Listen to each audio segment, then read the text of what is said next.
Life of excitement, danger, and espionage, bound to secrecy, hidden from social media, and anonymous to everyone. Is this the life you desire? Because this was almost my career, but instead, Faith had other plans.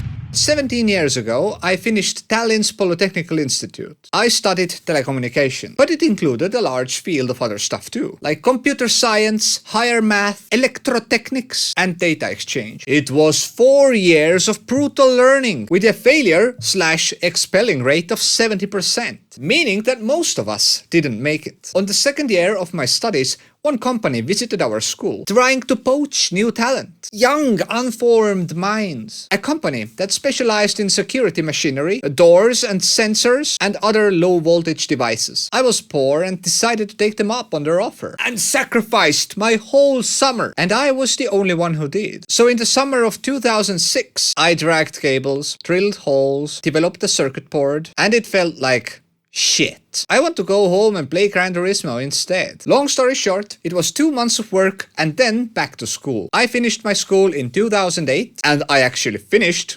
Yay. And 2 years later, I got a call from that same company. It was about 4 or 5 years since we last spoke, but one of the CEOs wanted to meet with me. So in about a week later, we had dinner in the darkest corner of a restaurant in a shopping mall. He asked, how was I doing? What were my plans for the future? It was a complicated time for me, and I tell you all about it in my next videos. So I told him that I don't really know. He had a proposal, said that I don't need to give any answers right now, but they are looking for someone. A job that requires me deleting my persona, online presence, and sign a paper vowing that I would never tell anyone what I really do. He mentioned that this will be a work with high-tech electronics. I would need to work abroad and be there as long as the assignment requires. I was told that I should give an answer in about a week or so. And if it's yes, we can move forward. To be honest, leaving this shopping mall, I felt dizzy, excited, and very confused as well. But in a positive way, kinda. It was a job offer, but something many people might not experience. So I drove home and slowly but surely the excitement turned into mourning. And there's no other way I can actually describe it. I had just met my girlfriend. I had become more comfortable, once in my life at least, a stability of sorts. And now I had to keep secret from her,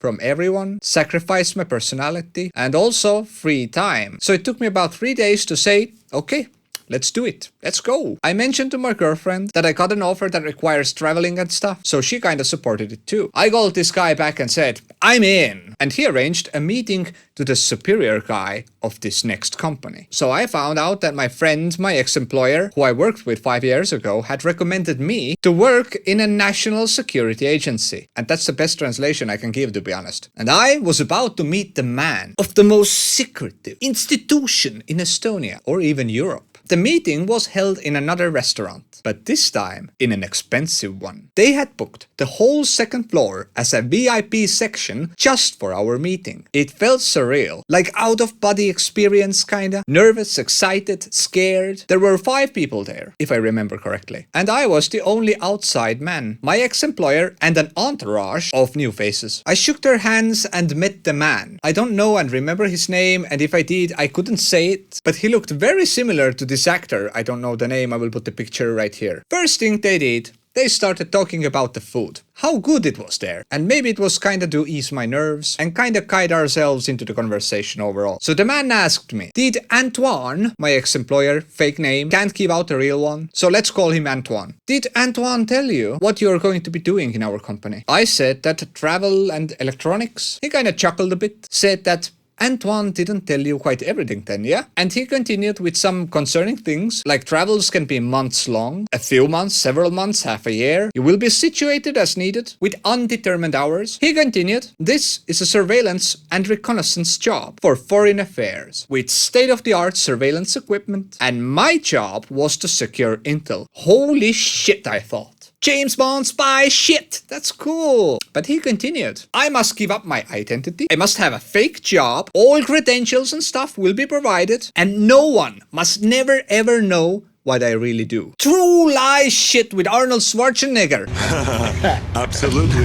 Not my mother, not my sister, not my girlfriend, anyone, nobody. Now I felt like As exciting as that seemed, keeping up with lies and hiding shit from people I love wasn't really my strong suit. And you will learn how and why very soon. The compensation for this job would financially secure me for life. But at what cost? They asked who was I close to? Would someone care if I wasn't there? They hinted that ideally I should be a loner, have no social life. That would be great.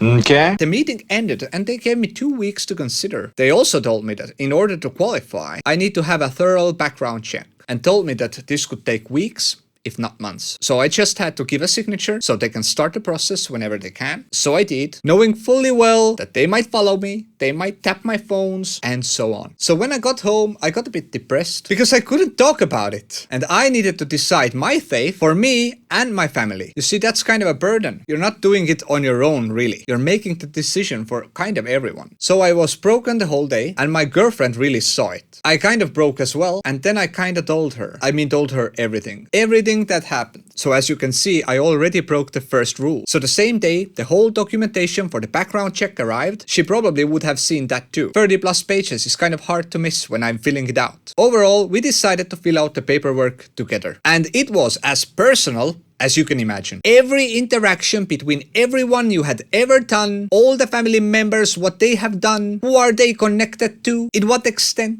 all the personal secrets you have ever had, what substances have you tried, how many STDs you carry, meaning hard drives, of course, children. Brutal. 30 plus pages of questions. A girthy stack of papers. So the consensus in my household was, first, let's see if I can get past the background check. No decision, no worries before that. Papers were filed and 3 weeks went by. Antoine called me. Hey, long time no hear. I got your background check back. You didn't pass. I asked why. He told me that he really can't tell me. But sometimes it might be because of the people I've interacted with or I know. And I also knew a guy who had a small criminal record, guilty by association, or they had bugged my apartment or tapped my phone. Listening in as I discussed would I say yes or no with my girlfriend, or was it because I wasn't 100% loner? You take your pick. That day, I felt like 1,000 pounds of weight had been lifted from my shoulders. It felt liberating and even fantastic. That meant I already had an answer. This job just wasn't for me. Anyways, this was the story, how I almost became an international spy. I hope that you enjoyed this video. If you did, hit that like, smash that bell, and if you dare, subscribe as well. I'm SillyLlamaz and thanks for watching. Till next time.